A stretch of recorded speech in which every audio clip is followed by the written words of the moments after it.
বস এখন এই ভিডিওতে আমরা বেশ কিছু আপডেটস দেবো এবং একটা ট্রেলার নিয়ে কথা বলবো। তো চলো আজকের ভিডিও শুরু করা যাক। প্রথমে আমরা কথা বলবো যত কাণ্ড কলকাতাতেই।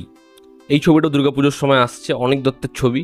তো আজকে সেই ছবিটা ট্রেলার ড্রপ করা হয়েছে। কেমন লাগলো এই ট্রেলারটা? দেখুন, আমি অনিক দত্তের ছবি দেখতে পছন্দ করি। খুব ভালো একজন পরিচালক, এত বয়স হয়ে গেছে তাও তিনি যত্ন নিয়ে ছবি বানান, তাড়াহুড়ো করে যে কোনোভাবে একটা ছবি বানান না, যে কারণে তার ছবি দেখার জন্য একটা অডিয়েন্স তৈরি হয়েছে এবং তার উপর ভরসা করলে সিনেমা হল থেকে যখন তুমি বেরোবে একটা হাসি মুখ, তুমি স্যাটিসফাই ছবিটা দেখে। তো আমি আশা করছি এই ছবিটাও ভালো ছবি হবে। দেখুন, ছবির প্রমোশন নিয়ে অলরেডি একটা সমস্যা দেখা দিয়েছে। আবির চট্টোপাধ্যায়, সে এই ছবির প্রোটাগনিস্ট, বাট সে ছবির প্রচারে নেই, সে অন্য ছবির কন্ট্রাক্টে রয়েছে। এটা নিয়ে একটা সমস্যা, যেটা নিয়ে ছবির পরিচালক, প্রযোজক তারা স্টেটমেন্ট দিয়েছে। উল্টো দিকে আবির চট্টোপাধ্যায়, সেও কিছু স্টেটমেন্ট দিয়েছে নিজের দিক থেকে। এবার আমি কে ঠিক কে ভুল এটা বলার কে, যে বিষয়টা সেটা আমি আপডেটে একবার কথা বলেছিলাম, তো আমি সেটাতে যাচ্ছি না। ট্রেলারটা আমার কেমন লেগেছে আমি সেটা বলছি। দেখুন, ট্রেলারটা যে আমার ভীষণ ভালো লেগেছে এমনটা নয়।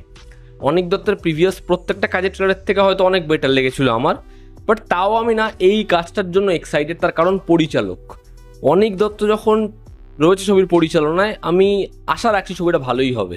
ট্রেলারটা আমার ঠিক আছে, ডিসেন্ট লেগেছে, বাট আমার মনে হয় যে টিজারে আমরা যা দেখেছিলাম সেটারই একটা এক্সটেন্ডেড ভার্সন দেখছি ট্রেলারে, এবং বহু সংলাপ, বহু শর্টস, সেটা শেষের দিকে তার একটা রিপিটেশন রয়েছে, মানে টিজারে আমরা সেগুলো দেখে ফেলেছি আর কি। বাট এই ছবিটাকে যদি আপনি ভাবেন যে যেরকম ধরনের ধাঁধা সলভ করা বা গুপ্তধনের ছবিগুলো হয় বাংলাতে, সেরকম ছবি অনিক দত্ত বানিয়েছে সেই হিট ফর্মুলা মেনে, তাহলে বস না, অনিক দত্ত কখনো সেরকমভাবে ছবি বানান না। খুবই অনেস্ট একজন পরিচালক, তো আমি সেই বিষয়টা এখানে একেবারেই বলতে পারছি না। এবার ট্রেলারটা যেরকমভাবে আমাদের যা গল্প বলছে সেটা হচ্ছে একটা ধাঁধা, সেই ধাঁধাটা দুজন সলভ করার চেষ্টা করছে এবং সেখানে একটি নাম পাওয়া যাচ্ছে, একটা সমাধি এবং একটা বাড়ি। যেই বাড়ি এবং সমাধি ঘিরে রয়েছে অনেকগুলো চরিত্র আর মিস্ট্রি। তো এটা কি এরা দুজন সলভ করতে পারবে?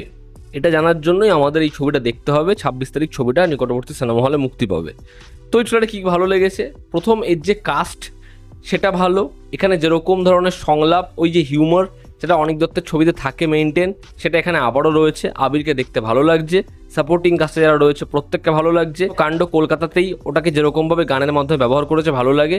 পটার যে গানটা আমি আগের দিন তিনেরিতে বলছিলাম, গানটা খুব ভালো, গানটা এখানে যেরকম ব্যবহার করেছে ভালো লাগছে। আমরা ফেলুদার ছবি সিরিজ প্রচুর দেখেছি রিসেন্ট টাইমসে, এবং ম্যাক্সিমাম কি সবকটা কাজই হয়তো আমাদের ভালো লাগেনি, ঠিক আছে? মানে সেই কাজগুলো যে মানে দাঁড়িয়েছে, আমার মনে হয় যদি কেউ সত্যজিৎ রায়কে খুব যত্ন নিয়ে ট্রিবিউট দিতে পারে সেটা হচ্ছে অনিক দত্ত।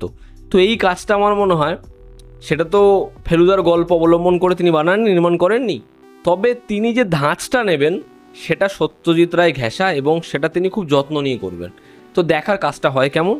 এবং আমি বললামই, ট্রেলারটার যেরকম ধরনের মিডওয়ে থেকে আবার টিজারের মতোই প্যাটার্নটা নেয়, বহু শর্ট, বহু সংলাপ, সেগুলোর যে রিপিটেশন রয়েছে সেটা আমার খুব একটা ভালো লাগেনি। এবং মনে হচ্ছে ট্রেলারটাকে তারা মানে শেষের দিকে একটু বড়ই করলো, কারণ প্রথমে যে রিদমটা ট্রেলারটা ধরে সেই রিদমটা শেষে মেনটেন থাকে না। দেখার ছবিটা কেমন হয়, ট্রেলারটা আমার ডিসেন্ট লেগেছে।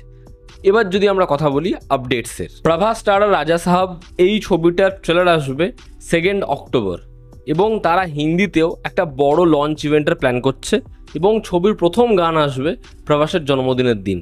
দেখার এই ছবির গান এবং ট্রেলার অডিয়েন্সের তরফ থেকে কিরকম রেসপন্স পায়। সালমান খানের দ্য ব্যাটল অফ গালওয়ান, এই ছবিটা নিয়ে একটু সমস্যা হয়েছিল, যে কারণে সালমান খান এবং টিম তারা ডিফেন্স মিনিস্টারের সাথে মিট করে এবং এই ইস্যুটা সলভ করার চেষ্টা করে, যেখানে ডিফেন্স মিনিস্টার তাদেরকে বলে যে পরিস্থিতি যেমন হয়ে রয়েছে, যদি এই ছবিটা অ্যান্টি চায়না ছবি হয়ে যায় বা সেরকম কিছু ছবিতে পোর্ট্রে করা হয়, তাহলে সেটা বর্তমান সিচুয়েশন হিসেবে খুব সমস্যার।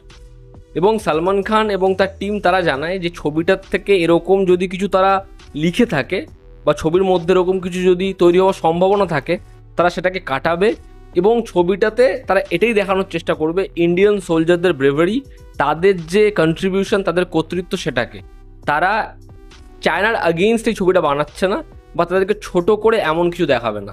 দুলকার সালমান যে লোকা ছবিটার প্রডিউসার, সেটা কনফার্ম করেছে লোকা চ্যাপ্টার 2তে থমেনো থমাসের যে ক্যারেক্টার সে প্রমিনেন্ট থাকবে, মানে ওই ম্যাজিশিয়ানের চরিত্র যারা ছবিটা দেখেছে তারা জানে তাকে প্রপার ক্যারেক্টার দেওয়া হবে এবং সেই হবে পার্ট 2 এর লিড ক্যারেক্টার। তো দেখার এই চরিত্রটার আর কি পাগলামি আর আতরাঙ্গি ভাব আমরা দেখতে পাই পার্ট 2-তে, এবং সেটা আমাদের কতটা মস্তি দেয়। পরবর্তী যেটা আপডেট, সানি দেওয়ালের যে পোর্শনটা রামায়ণ ছবিতে, সেটার শ্যুট পুরোপুরি কমপ্লিট হয়েছে এবং শোনা যাচ্ছে এই ছবিতে মানে পার্ট 1-এ তার কাইন্ড অফ এক্সটেন্ডেড কেমিউ রয়েছে। কারণ এই ছবিতে সীতা হরণের পরে শ্রীরামচন্দ্র তার সাথে হনুমানজির দেখা হচ্ছে, সেখানেই পার্ট 1 এন্ড হবে এমনটাই আপডেট, যে কারণে সানি দেওয়ালের বেশি দিন শুটে লাগেও নি। দেখার পার্ট 2-এর জন্য সানি দেওয়ালের কতটা পোর্শন থাকে এবং সেখানে কীরকমভাবে নিতেশ তিওয়ারি এবং তার টিম প্রেজেন্ট করে। এবং আজকের অন্তিম যেটা আপডেট, সেটা হচ্ছে লোকেশ কাঙ্গরাজ এবং আমির খানের যে ছবিটা হওয়ার কথা ছিল পোস্ট কুলি, সেই ছবিটা মেবি শেলফ হতে চলেছে এমনটাই শোনা যাচ্ছে খবর। তার কারণ লোকেশ সে ব্যস্ত রজনীকান্ত এবং কমল হাসানের ছবিটা নিয়ে, তারপর এলসিউর একটার পর একটা ছবি যেগুলো অলরেডি পিছিয়ে গেছে সেগুলো অনবোর্ড হবে, এবং যে ছবিটা আমির খানের সাথে হওয়ার কথা ছিল যেটা একটা সুপার হিরো ফিল্ম, সেই ছবিটা কুলির যা বক্স অফিসে পারফর্ম করা সেটা দেখে আমির সে পিছাচ্ছে এবং প্রোডাকশন হাউসও পিছাচ্ছে। তো মেবি সেই ছবিটা পুরোপুরি সেল হতে চলেছে। দেখার আমিরকে আমরা অ্যাকশন অবতারে কোন পরিচালকের সাথে দেখি। তো এই ছিল আজকের লেটেস্ট আপডেট এবং ট্রেলার নিয়ে আমাদের রিয়াকশন। তোমরা যারা দেখেছো তোমাদের কি অপিনিয়ন জানিও, জনতা আমাদের পাশে আছে। আবার দেখা হচ্ছে, টেক কেয়ার।